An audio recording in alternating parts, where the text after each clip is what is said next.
മാറുന്നത് എന്നതുകൂടാതെ കണ്ട് പ്രസാരങ്ങളായി അനിത്യങ്ങളായി ആത്മസുഖപ്രദങ്ങളായിരിക്കുന്ന ഓരോരോ അർദ്ധപുത്രമിത്രങ്ങളത്രാദികളിൽ ഭ്രമിച്ച് വൃഥാതന്ന കാലക്ഷേപം ചെയ്ത് ദുരിതമാർജിച്ചു പോകുകയല്ലോ ചെയ്യുന്നത്.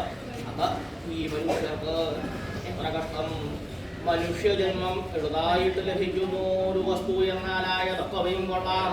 സുകൃത ദുഷ്കൃതങ്ങൾ തുല്യങ്ങളായിരിക്കുന്ന സമയത്തിങ്കലേ മനുഷ്യജന്മത്തെ ലഭിക്കൂ എന്ന ജന്മത്തെ ദൈവവിദ്യ ലഭിച്ചവർ പക്ഷം വ്യർത്ഥമാക്കി കളയാതെ കണ്ട് അവസരം വരുന്ന സമയത്തിങ്കൽ ഈശ്വര സേവ ചെയ്ത് ദുരിത നിവർത്തി വരുത്തി ഇത് വരുത്തിക്കൊള്ളുവാനായി കൊണ്ടുവേണമതേ. എല്ലാ ജനങ്ങളും എല്ലാ സമയത്തെങ്കിലും യത്നം ചെയ്തുകൊള്ളുവാൻ ആയതത്രേ ഇവിടെ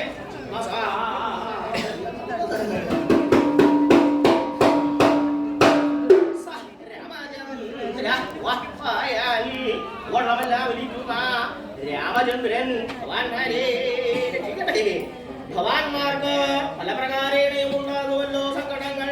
അധ്യാത്മികങ്ങളായി അത് ഭൗതികങ്ങളായി അത് ദൈവികങ്ങളായി ഇങ്ങനെ ബഹുവിധങ്ങളായിരിക്കുന്ന സങ്കടങ്ങളെ ആ സകലം തന്നെ യഥാവലേതുരത്തിങ്കൽ കളഞ്ഞ് ഇഹലോകത്തിങ്കൽ സൗഖ്യത്തെയും പരലോകത്തിങ്കലേക്ക് ശ്രേയസ്സായിരിക്കുന്ന മോക്ഷത്തെയും പ്രാപിപ്പിക്കുക ആയതല്ലോ രക്ഷയുടെ പൂർത്തിയാകുന്നത്.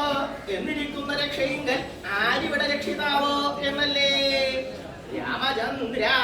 രാമചന്ദ്രൻ രക്ഷിക്കട്ടെ. ആര്?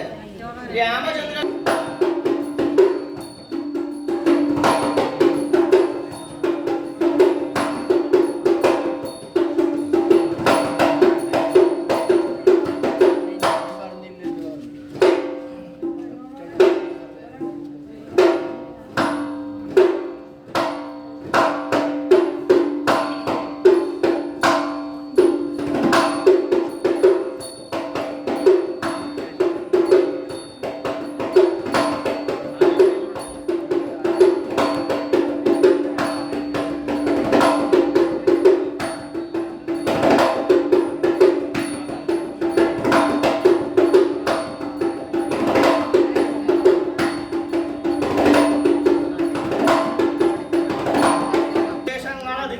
സിദ്ധാശ്രമത്തെ പ്രാപിച്ച മഹർഷിയുടെ യാഗത്തെ രക്ഷിച്ച വിടേനെന്ന് പുറപ്പെട്ട് ഗൗതമാശ്രമത്തെ പ്രാപിച്ച് അഹല്യയ്ക്ക് ശാപമോക്ഷത്തെ പ്രദാനം ചെയ്ത് ഗംഗ കടന്ന് ഓരോരോ പ്രദേശങ്ങൾ അതിക്രമിച്ച് മിഥിലാരാജധാനിയെ പ്രാപിച്ച അവസരത്തിങ്കൽ മിഥിലാരാജാവിനോടായിക്കൊണ്ട് വിശ്വാമിത്രൻ ത്രയംബകം ധനുസ്സെടുത്തുകൊണ്ട് വരുവാനായിക്കൊണ്ട് ആജ്ഞാപിച്ച അവസരത്തിങ്കൽ മഹർഷിയുടെ വാക്കു കേട്ട് 100 കിങ്കരന്മാരുടെ സഹായത്തോടെ ത്രയംബകം ധനുസ് സഭയിങ്കലേക്ക് കൊണ്ടുവന്ന അവസരത്തിങ്കൽ വിശ്വാമിത്ര മഹർഷി ഭഗവാൻ സ്വാമി ശ്രീരാമനോടായിക്കൊണ്ട് പ്രകാരം ഓരോരോ വാക്കുകളെ പറയുവാനായിക്കൊണ്ട് ആരംഭിപ്പൂർവം ചെയ്തു.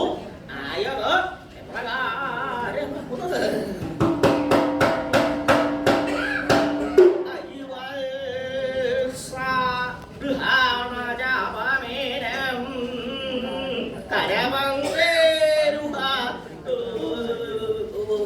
വർത്തിടം പുരാരേ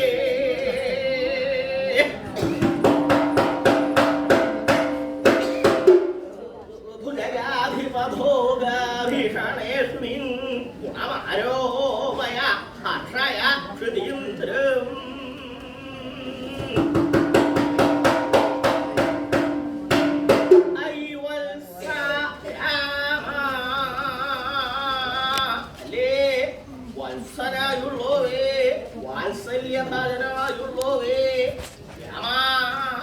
ഇങ്ങനെ ആ വിശ്വാമിത്ര മഹർഷി ആ സമീപത്തിങ്കൽ നിൽക്കുന്ന ഭഗവാൻ ശ്രീരാമചന്ദ്രനോടായിക്കൊണ്ട് ഓരോരോ വാക്കുകൾ പറയാനായിട്ട് ആരംഭിച്ചല്ലോ.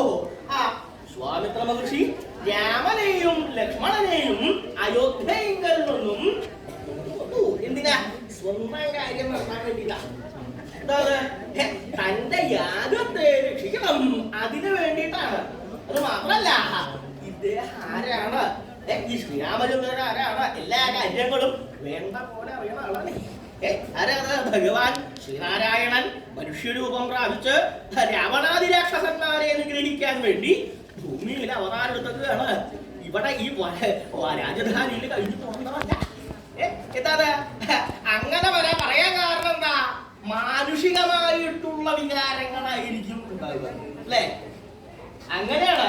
അപ്പോ അതിന് വേണ്ട രീതിയിൽ താൻ പല തരത്തിലുള്ള ആയുധങ്ങള് തപസ്സുകൊണ്ട് ആർജിച്ചിട്ടുണ്ട്.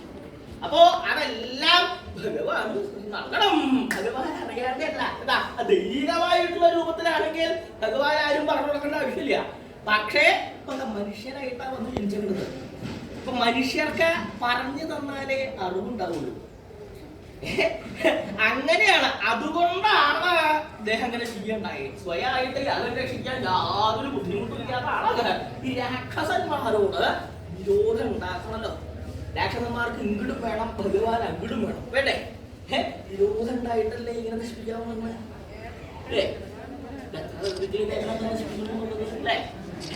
അങ്ങനെ വിരോധം, പരസ്പര വിരോധം ഉണ്ടായാലേ കാര്യം നടക്കുള്ളൂ.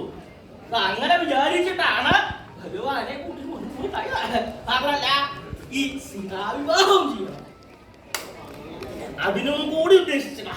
അപ്പൊ അങ്ങനെ കൊണ്ടുപോയി ആ രാജരക്ഷയൊക്കെ കഴിഞ്ഞു. കഴിഞ്ഞ അവസരത്തിലാണ് മിഥിലാ രാജധാനിയിൽ നിന്നും ഒരു ദൂതം വന്നുകൂടാ. തന്റെ പുത്രിയായിട്ടുള്ള സീതയുടെ വിവാഹം വീരപരീക്ഷയായിട്ട് നിശ്ചയിച്ചിട്ടുണ്ട്, സ്വയംവരായിട്ട് നിശ്ചയിച്ചിട്ടുണ്ട്. രാമ ലക്ഷ്മണ അങ്ങോട്ട് പോവല്ലേ എന്ന് പറഞ്ഞ രാമലക്ഷ്മണന്മാരോടുകൂടി പുറപ്പെട്ട ആ മിഥിലാ രാജധാനിയിൽ വന്നു.